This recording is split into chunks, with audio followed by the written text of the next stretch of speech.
welcome back to the channel. It has been a hot second since I picked up this camera. We're still in the process of moving in, and this has by far been the longest it has taken me to fully settle down in a space.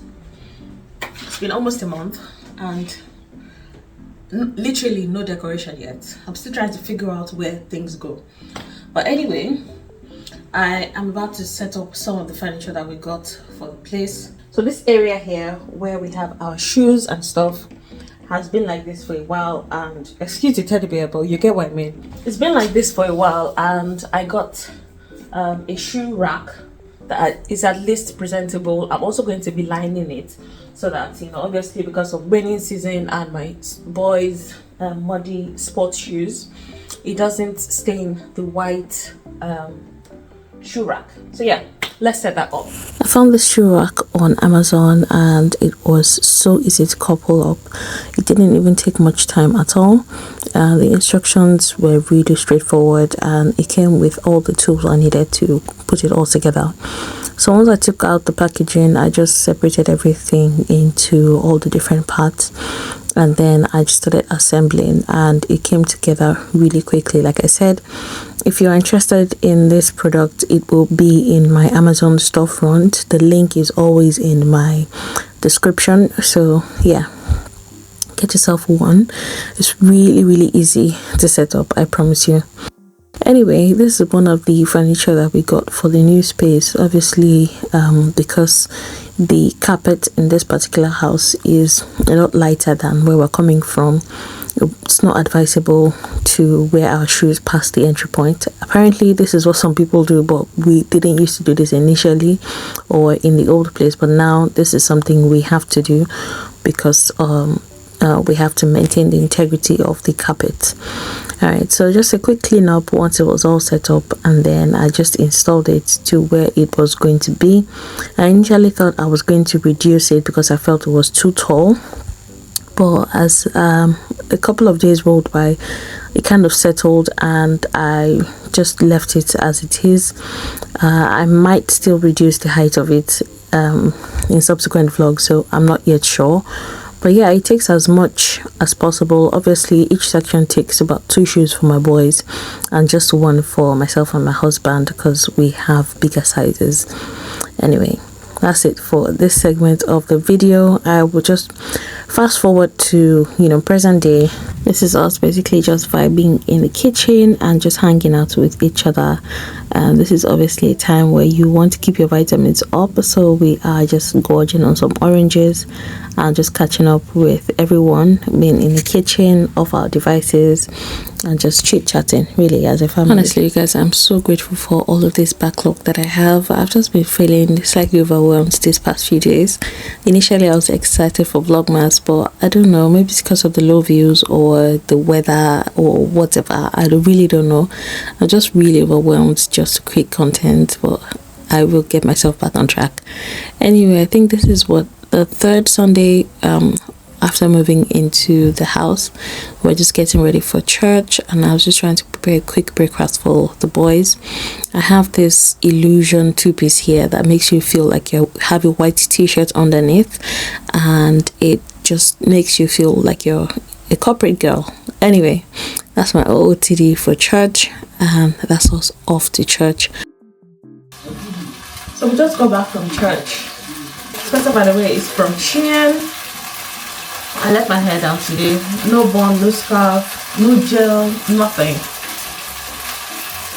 But anyway, we stopped by at Aldi today because Aldi is really close to us, and I'm shocked that we've not even spent up to £40. Now, I don't shop at Aldi. Like, ever since we left redundancy, I have not really been shopping at Aldi. And ever since the whole December don't film in the store, I just didn't feel comfortable going into Aldi anymore. So I just kind of stopped going to Aldi. So I've always been going to Asda, Morrison's and Farm Foods.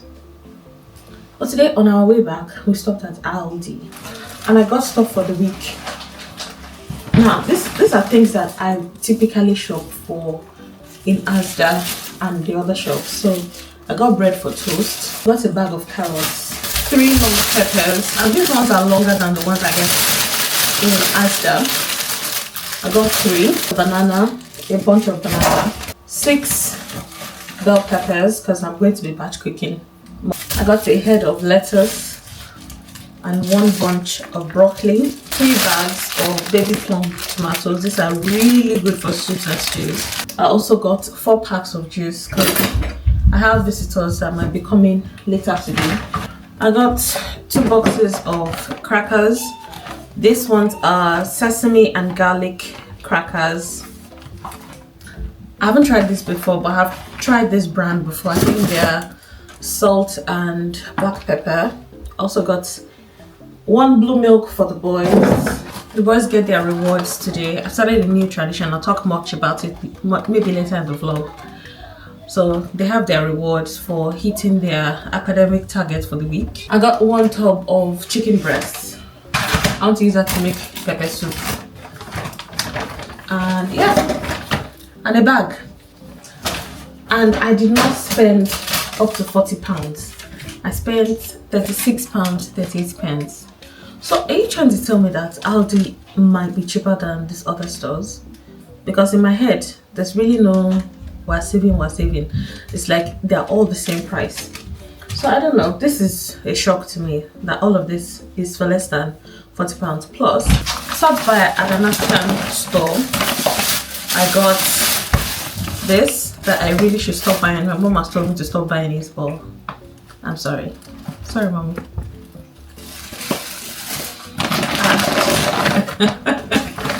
Hold up, I got beans because if you know me, you know I love beans. I love it. I got beans. Last but not the least, I got a crate of malt, and there's 1 extra in there. I think all I spent at the African food store was about £47. So all in all, this week's shopping is less than £100. I'm not complaining. I have some meat that I'm going to augment with the chicken that I bought. So yeah, that's it for this week. I'm just going to change into my house clothes, get comfortable, come downstairs, start my weekly ritual, because at this point it's a way of life and it's the only way I'm able to keep my sanity. Because I think the week we moved, I didn't batch cook. No, I batch cooked that week, but the week after we moved, I did not batch cook. So and that was because I had the week off and I felt like I'll be able to cook, I still felt it. So anyway, we're back to schedule. I still have 1 or 2 places to set up in the house, and I still haven't put up any of my decorations yet, but we're getting there. Anyway, that's my quick haul for the week. I still have some fruit for the boys to take to school in their packed lunch. So these are just basic things that we need for the week. I have the eggs and that. So yeah, I will see you in a couple of vlogs. Alright, so let's get into our Bible study for today. In today's vlog, we are looking at Luke chapter 4, and we see 3 main events happen here in this particular chapter. First of all, we see Jesus being tempted in the wilderness after his long 40-day fast. We also see the beginning of Jesus's public ministry in Galilee, and then we see Jesus's rejection in Nazareth and his authority over demons and sicknesses. From verse 1 to 13, we see Jesus being tempted by the devil 3 times, where he was told to turn stone to bread, where he was told to jump from the temple and God should send his angels to catch him, and also that he should worship Satan and Satan will give him the kingdom, which was irony because the kingdom already belongs to Jesus. We also see Jesus respond when he said, "Get thee behind me, Satan." And then we see from verse 14 to 15 where Jesus began his ministry in Galilee, when he was empowered by the Holy Spirit and he went into the synagogue, and his reputation spread as he continued to teach with authority.